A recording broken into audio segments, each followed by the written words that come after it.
इनाम धामणीकरांचं पाणी आणि घरपट्टीपासून वंचित ठेवल्याने मिरजेत जन आक्रोश. खासदार आणि पालकमंत्र्यांच्या पत्रांना केराची टोपली दाखवणाऱ्या दोषी अधिकाऱ्यांवर निलंबनाची मागणी.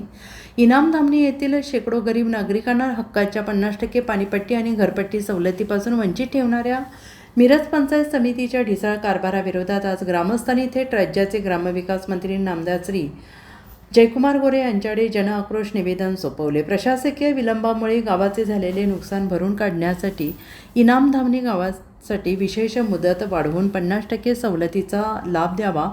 महासभेचा ठराव डावलणारे सरपंच पती, ग्रामसेविका अस्मिता चव्हाण, फाईल दाबून ठेवणारे विस्तार अधिकारी मधुकर हाताळे आणि तत्कालीन BDO ज्ञानदेव मंडके यांच्यावर तात्काळ निलंबनाची कारवाई व्हावी. मागण्या मान्य न झाल्यास इनाम धामणी ग्रामस्थांच्या वतीनं तीव्र आंदोलनाचा इशारा देण्यात आला आहे. यावेळी ग्रामस्थ उपस्थित होते.